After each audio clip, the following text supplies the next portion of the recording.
ಶೃಂಗ ಗದಾಗ್ರಜ ಚತುರ್ಮೂರ್ತಿ ಚತುರ್ಬಾಹು ಚತುರ್ವ್ಯೂಹ ಚತುರ್ಗತಿ ಚತುರಾತ್ಮ ಚತುರ್ಭಾವ ಚತುರ್ವೇದವಿತ್ ಏಕಪಾತ್. ಚತುರ್ಮೂರ್ತಿ ಅವನು 4 ರೂಪಗಳಿಂದ ನಮ್ಮನ್ನು ನಿಯಂತ್ರಿಸ್ತಾ ಇದ್ದಾನೆ. ಯಾವುದು 4 ರೂಪಗಳದು? ವಿಶ್ವ, ತೈಜಸ್ಸ, ಪ್ರಾಜ್ಞ ಮತ್ತು ತುರಿಯ. ಇವು 4 ಮೂರ್ತಿಗಳು ನಮ್ಮ ಬದುಕಿನ 4 ನಡೆಗಳನ್ನು ನಿಯಂತ್ರಿಸ್ತಾ ಇವೆ.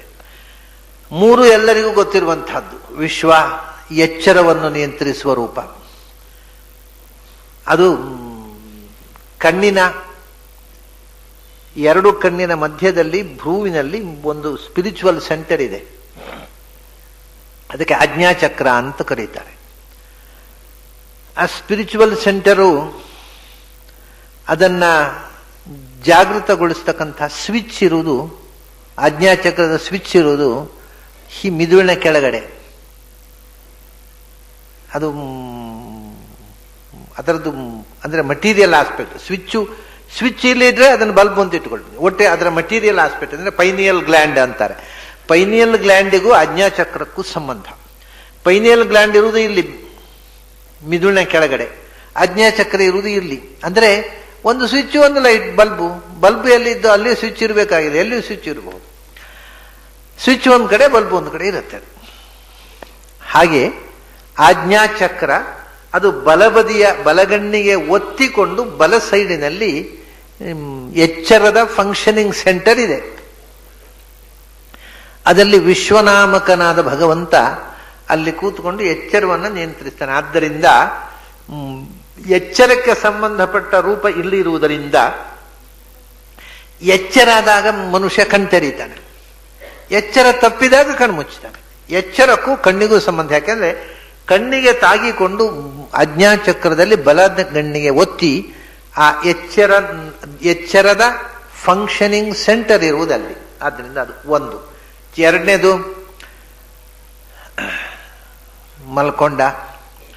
ಮಲ್ಕೊಂಡಾಗ ಅಲ್ಲಿಂದ ಹೊರಟ ಹೊರಟ ತಕ್ಷಣ ಆ ಸ್ವಿಚ್ ಆಫ್ ಆಗ್ತದೆ. ಕಣ್ಣು ಮುಚ್ಚಿಬಿಡ್ತಾನೆ ಮನುಷ್ಯ. ಕಣ್ಣು ತೆರೀಲಿಕ್ಕೆ ಆಗುವುದಿಲ್ಲ. ಆಮೇಲೆ ನಿದ್ರೆ ಬಂತು, ಕನಸು ಬಿತ್ತು, ಏನಾದ ಕಣ್ಣು ತೆರೀಲಿಕ್ಕೆ ಆಗುವುದಿಲ್ಲ. ಆ ಸ್ವಿಚ್ ಆಫ್ ಆದ ತಕ್ಷಣ ಕಣ್ಣು ಮುಚ್ಚಿಕೊಳ್ತಾನೆ. ಆ ಭಗವಂತ ಈಗ ಒಂದೋ ನಿದ್ರೆ ಮಾಡಿಸ್ಬೇಕು, ಒಂದೋ ಕನಸು ತೋರಿಸ್ಬೇಕು. ಎರಡರಲ್ಲಿ ಯಾವುದು, ಅದು ಚಾಯ್ಸ್ ಅವನದ್ದು. ಸರಿ, ನಿದ್ರೆ ಆದ್ರೆ ನಿದ್ರೆ, ಕನಸಾದ್ರೆ ಕನಸು. ನಿದ್ರೆ ಹೋಗ್ಬೇಕು ಅಂದ್ರೆ ಅವನೇನ್ ಮಾಡ್ತಾನೆ ಅಂದ್ರೆ ಅದನ್ನ ತೋರಿಸ್ತಕ್ಕಂಥ ಭಗವಂತ ಬೇರೆ ಇದ್ದಾನೆ. ಅವನು ಹೆಸರು ತೈಜಸ ಅಂತ. ತೈಜಸ ಅಂತ ಯಾಕೆ ಅಂದ್ರೆ ನಾವು ಸ್ಕ್ರೀನಿನ ಮೇಲೆ ಮಾತ್ರ ಬೆಳಕು ಹಾಯಿಸಿದರೆ ತಾನೇ ನಿಮಗೆ ಸಿನಿಮಾ ಕಾಣುವುದು. ಅಥವಾ ಟಿವಿಯಲ್ಲಿ ನೋಡ್ಬೇಕಾಗಿದ್ರೆ ಇಡೀ ಕೋಣೆಯಲ್ಲಿ ಲೈಟ್ ಅಲ್ಲ, ಸ್ಕ್ರೀನಿಗೆ ಕಾನ್ಸಂಟ್ರೇಟ್ ಮಾಡಬೇಕು ಬೆಳಕನ್ನ. ಹಾಗೆ ಕನಸು ನೋಡತಕ್ಕಂಥ ಸೆಂಟರ್ ಇಲ್ಲಿಂದ ಇಲ್ಲಿ ಬಂತು ನೋಡಿ. ಎಚ್ಚರದ ಸೆಂಟರ್ ಇಲ್ಲಿದ್ರೆ ಕನಸು ನೋಡುವ ಸೆಂಟರ್ ಅಂದ್ರೆ ಸ್ಕ್ರೀನು, ಒಳಗಿನಿಂದ ನಾವು ಕನಸಿನ ಸಿನಿಮಾ ನೋಡುವ ಸ್ಕ್ರೀನ್ ಇರುವುದು ಅದು ಕಂಠದಲ್ಲಿ ವಿಶುದ್ಧಿ ಚಕ್ರ ಅಂತ ಇಲ್ಲೊಂದು ಸ್ಪಿರಿಚುವಲ್ ಸೆಂಟರ್ ಇದೆ. ಕಿರಿನಾಲಿಗೆಯ ಕೆಳಗೆ ಒಂದು ಸಣ್ಣ ಸೂಜಿಮನೆಯಂತಹ ಸ್ಕ್ರೀನ್ ಅದು ವಿಶುದ್ಧಿ ಚಕ್ರ ಅಂತ ಹೇಳ್ತಾರೆ. ಅದಕ್ಕೆ ಸಂಬಂಧಪಟ್ಟಂಥ ಗ್ಲ್ಯಾಂಡು ಥೈರಾಯ್ಡ್, ಪ್ಯಾರಾಥೈರಾಯ್ಡ್. ಇದು ಪೈನಿಯಲ್ ಗ್ಲ್ಯಾಂಡು ಎಚ್ಚರಕ್ಕೆ ಸಂಬಂಧಪಟ್ಟ ಗ್ಲ್ಯಾಂಡು. ಥೈರಾಯ್ಡ್, ಪ್ಯಾರಾಥೈರಾಯ್ಡ್ ಈ ಗ್ಲ್ಯಾಂಡ್ಸು ಇದು ಕನಸಿಗೆ ಸಂಬಂಧಪಟ್ಟದ್ದು, ಮನಸ್ಸಿಗೆ ಸಂಬಂಧಪಟ್ಟದ್ದು. ಕನಸಿಗೆ ಮತ್ತು ಮನಸ್ಸಿಗೆ. ಆದ್ರಿಂದ ಮನಸ್ಸಿನಲ್ಲಿ ಕೂತುಕೊಂಡು ಭಗವಂತ ಈ ಸ್ಕ್ರೀನ್ನಲ್ಲಿ ಕನಸನ್ನು ತೋರಿಸ್ತಾನೆ. ಇದು ಆ ಸ್ಕ್ರೀನಿಗೆ ತೇಜಸ್ಸನ್ನು, ಒಳಗಿನ ಸ್ಕ್ರೀನಿಗೆ ತೇಜಸ್ಸನ್ನು ಬೀಳಿಸುವವ. ಅದು ಉಳಿದ ಕಡೆ ಎಲ್ಲ ಕತ್ತಲು. ಅದಕ್ಕೆ ಅವನಿಗೆ ಹೆಸರೇ ತೈಜಸ್ಸ ಅಂತ. ಕನಸಿನ ಸ್ವಿಚ್ ಆಫ್ ಆಯಿತು, ಕನಸು ಕಾಣುವುದಿಲ್ಲ, ಡೀಪ್ ಸ್ಲೀಪ್. ಅಲ್ಲಿಂದ ಭಗವಂತ ಆ ಸ್ವಿಚ್ ಆಫ್ ಮಾಡಿದ. ಎರಡೂ ಕೆಲಸ ಮಾಡ್ತಾ ಇಲ್ಲ. ಆಗ ಇಲ್ಲಿ ಭಗವಂತ ಪ್ರಾಜ್ಞನಾಮಕನಾದ ಭಗವಂತ ಹೃದಯದಲ್ಲಿ ಕೂತು, ಯಾಕೆಂದ್ರೆ ಜೀವ ಇರುವುದಲ್ಲಿ. ನಿದ್ರೆ ಅಂದ್ರೆ ತಾಯಿ ತೊಡೆಯಲ್ಲಿ ಮಗುವನ್ನ ಮಲಗಿಸಿಕೊಂಡ ಹಾಗೆ ಭಗವಂತ ತನ್ನ ಮಡಿಲಲ್ಲಿ ಜೀವವನ್ನ ಮಲಗಿಸಿಕೊಂಡಿರುವ ಸ್ಥಿತಿ. ಇದಕ್ಕೆ ನಿದ್ರೆ. ಎಂಥ ಒಂದು ಆಪರ್ಚುನಿಟಿಯನ್ನು ಕಳ್ಕೊಳ್ತಾನೆ ನೋಡಿ ಮನುಷ್ಯ ನಿದ್ರೆಯಲ್ಲಿ. ಭಗವಂತನ ತೊಡೆಯ ಮೇಲೆ ಮಲಗಿರ್ತಾನೆ, ಆದರೆ ಭಗವಂತ ತೊಡೆಯ ಮೇಲೆ ಮಲಗಿದ್ದೇನೆ ಎನ್ನುವ ಎಚ್ಚರ ಇಲ್ಲ ಅವನಿಗೆ. ನಿದ್ರೆ ಈ ಎಚ್ಚರ ಬಂದುಬಿಟ್ರೆ ನಿದ್ರೆ ಎಂಥ ಡಿಸೈರಬಲ್ ಎಕ್ಸ್ಪೀರಿಯನ್ಸ್. ಹಾಗಾಗಿ ಹೃದಯದಲ್ಲಿ ಇರತಕ್ಕಂಥ ಪ್ರಾಜ್ಞನಾಮಕ ಭಗವಂತನಿಂದ ನಿದ್ರೆಯನ್ನು ಅನುಭವಿಸಿದ. ಇದು 3 ಅವಸ್ಥೆಗಳು. ನಮಗೀಗ ಚತುರ್ಮೂರ್ತಿ ಆಗಬೇಕಲ್ಲ. ಈ 3 ಅವಸ್ಥೆಗಳು ಸಾಮಾನ್ಯ ಎಲ್ಲ ಪ್ರಾಣಿಗಳಿಗೂ ಇರುವಂಥದ್ದು. ಅದಕ್ಕೇನು ಸಾಧನೆ ಮಾಡಬೇಕಾಗಿಲ್ಲ. ಇನ್ನು ಪ್ರಾಣಿಗಳಿಗೆ ಯಾವ ಥರ ಕನಸು ಬೀಳುತ್ತೆ ಗೊತ್ತಿಲ್ಲ. ಮನುಷ್ಯರಿಗಂತೂ ಈ 3 ಅವಸ್ಥೆ ಇದ್ದೇ ಇದೆ: ಎಚ್ಚರ, ಕನಸು, ನಿದ್ರೆ.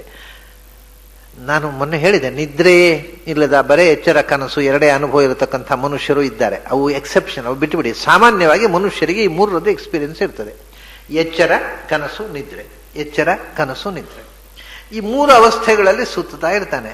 ಈ 3 ಅವಸ್ಥೆಗಿಂತ ಮೇಲಕ್ಕೆ ಹೋಗಬೇಕಾಗಿದ್ದರೆ ಮನುಷ್ಯ ಸ್ವಂತ ಪ್ರಯತ್ನದಿಂದ ಹೋಗಬೇಕಾಗತ್ತೆ. ಸಹಜವಾಗಿರೋದು 3. ಯಾವುದದು? ಧ್ಯಾನದ ಸ್ಥಿತಿ, ಮೆಡಿಟೇಷನ್. ಅದನ್ನು 4th ಸ್ಟೇಜು ಅಂತಾರೆ, ತುರೀಯಾವಸ್ಥೆ ಅಂತ. ಧ್ಯಾನದಲ್ಲಿ ಒಳಗಿನ ಸತ್ಯವನ್ನು ಕಾಣತಕ್ಕಂಥ ಒಂದು ಸ್ಥಿತಿ. ಆ ಸ್ಟೇಜ್ಗೆ ರೀಚ್ ಆದರೆ ಅದಕ್ಕೆ ಎಚ್ಚರ, ಕನಸು, ನಿದ್ರೆ ಮತ್ತು ಅದು ಎಂಥದ್ದೊಂದು, ಅದಕ್ಕೆ ಹೆಸರೇ 4ನೇ ಸ್ಟೇಜು ಅಂತ. ಎಂಥದ್ದು ಅಂತ ಶಬ್ದದಿಂದ ಹೇಳಲಿಕ್ಕೆ ಆಗುವುದಿಲ್ಲ ಅದನ್ನು. That is 4th stage. ಇದು 1st ಸ್ಟೇಜ್ಗೆ ಎಚ್ಚರ ಅಂತ ಹೆಸರು, 2nd ಸ್ಟೇಜಿಗೆ ಕನಸು ಅಂತ, 3rd ಸ್ಟೇಜ್ಗೆ ನಿದ್ರೆ ಅಂತ, ಮತ್ತೊಂದಕ್ಕೆ ಅದು ಧ್ಯಾನದಿಂದ ಗೋಚರವಾಗುವ ಸ್ಟೇಜು. ಅದಕ್ಕೆ 4ನೇ ಸ್ಟೇಜು ಅಂತ ಅಷ್ಟೇ, ತುರೀಯಾವಸ್ಥೆ ಅಂತ ಹೇಳ್ತಾರೆ. ತುರೀಯಾವಸ್ಥೆ ಅಂದರೆ 4ನೇ ಸ್ಟೇಜು ಅಂತ ಅದಕ್ಕೆ ಅರ್ಥವೇ. ತುರೀಯ ಅಂದರೆ 4th ಅಂತ. ಇದನ್ನು ನಿಯಂತ್ರಿಸುವ ಭಗವಂತ. ಅದ್ಯಾರುದು? ವಿಶ್ವ, ತೈಜಸ, ಪ್ರಾಜ್ಞ. ಅವನಿಗೂ ಹೆಸರು ತುರಿಯ ಅಂತಲೇ, 4ನೇ ರೂಪ. ಯಾಕೆಂದ್ರೆ ಅದು ಧ್ಯಾನದ ಸ್ಟೇಜ್ ಹೋಗುವ ತನಕವೂ ಬರೀ ಶಬ್ದ, ಅದು ಎಕ್ಸ್ಪೀರಿಯನ್ಸ್ ಆಗುವುದಿಲ್ಲ ಮನುಷ್ಯನಿಗೆ. ಅದನ್ನ ಎಕ್ಸ್ಪೀರಿಯನ್ಸ್ ಆಗೋ ತನಕವೂ ಅದೊಂದು ಉಂಟು. ಎಂಥದ್ದು? ಅದು 4ನೇದ್ದು ಅಷ್ಟೇ. 4ನೇದ್ದು ಎಂಥದ್ದು ಅಂತ ನೀನು ಅನುಭವಿಸಿ ನೋಡು. ನಿನ್ನ ಅನುಭವಕ್ಕೆ ಸಹಜವಾಗಿ ಬರೋದು 3. ಅದಕ್ಕೆ ಹೆಸರು ಕೊಟ್ಟರು ಅವರು. 4ನೇದ್ದು ಅನುಭವಿಸಿ ನೋಡು ಅಂತ. ಹೀಗೆ ಚತುರ್ಮೂರ್ತಿ ಅಂತ ಮನುಷ್ಯನ ಬದುಕಿನಲ್ಲಿ 4 ಹಂತಗಳಲ್ಲಿ 4 ಮೂರ್ತಿಯಿಂದ, 4 ರೂಪಗಳಿಂದ 4 ಅವಸ್ಥೆಗಳನ್ನು ನಿಯಂತ್ರಿಸುವ ಭಗವಂತ. ಆಮೇಲೆ